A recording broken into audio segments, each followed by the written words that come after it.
इमरान खान ने खातून रिपोर्टर के जाँ बहक होने के बाद आज का मार्च मंसूख कर दिया। पीटीआई चेयरमैन इमरान खान ने कहा कि बदकिस्मती से एक हादसा हुआ है, आज हमने कामोनकी जाना था, हादसे की वजह से कैंसिल कर दिया है। इमरान खान ने कहा कि आज हम अपने मार्च को खत्म कर रहे हैं, इंशाल्लाह कल कामोनकी से अपना मार्च शुरू करेंगे। इन्होंने कहा कि खातून रिपोर्टर की फैमिली से इजहारे हमदर्दी करते हैं, मेरे पास अल्फाज नहीं कि मैं अपना दुख बयान करूं। मुझे बड़े अफसोस से कहना पड़ता है कि आज एक एक्सीडेंट की वजह से हमें ये पोस्टपोन करना पड़ा। उनकी फैमिली के लिए अल्लाह से दुआ करते हैं कि उनको हौसला दे और ताकत दे, ये जो ट्रेजेडी हुई है उनकी। याद रहे लॉन्ग मार्च में शामिल कंटेनर के नीचे आकर खातून जान की बाजी हार गई। खातून सदफ नईम निजी टीवी चैनल की रिपोर्टर थी।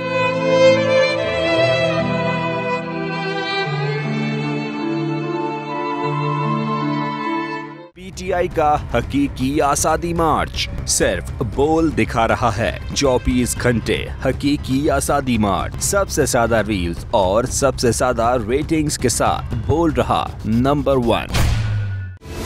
सबसे बड़ी कवरेज, सबसे बड़े पैनलिस्ट, हमने तो बड़ी पीएमएलएन के वार सहे, वो भी बिला वजह। सबसे ज्यादा रिपोर्टर्स। इलेक्शन कमीशन की जानिब से कोई इंतजाम इतने अच्छे तरीके से नहीं किए गए। बोल की रिवायत, सबसे पहला नतीजा। अहम खबर है बहावल नगर भी कप्तान का, पीटीआई कामयाब, मुकम्मल गैर हतमी गैर सरकारी नतीजा सिर्फ बोल न्यूज पर। लम्हा बा लम्हा इलेक्शन की खबर सिर्फ बोल पर। सब्सक्राइब करें और बेल दबाएं ताकि कोई खबर रह न जाए।